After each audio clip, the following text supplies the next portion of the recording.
Hi అండి, వంకాయస్ కిచెన్కి స్వాగతం. ఈరోజు అందరికీ ఇష్టమైనటువంటి పులిహోర చేసి చూపించబోతున్నానండి. ఈ లోపల మీరు వంకాయస్ కిచెన్ని సబ్స్క్రైబ్ చేయండి, షేర్ చేయండి, లైక్ చేయండి, కామెంట్ చేయండి, అలాగే పక్కనే ఉన్న గంట కొట్టండి.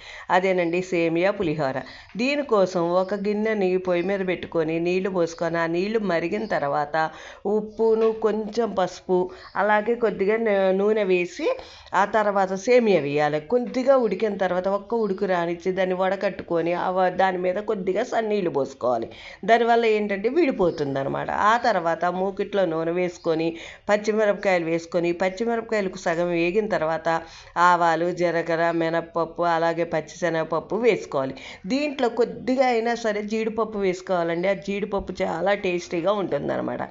ఆ తర్వాత ఈ సేమియాలోనే ఈ తాలింపు, అలాగే నిమ్మకాయ, ఉప్పు నిమ్మకాయ వేసింది కూడా కలుపుకొని దీన్ని ఉడికిన దాన్ని బట్టి ఇది మంచి పొడి పొడిలాడేది అన్నది వస్తుందండి. ఇది ప్రతి ఒక్కళ్ళకి నచ్చుతుంది, చాలా టేస్టీగా ఉంటుంది. ప్రతి ఒక్కళ్ళు కూడా కంపల్సరీ ఈ సేమియా పులిహోరని ట్రై చేయండి. ఎలా ఉందో నాకు చెప్పండి.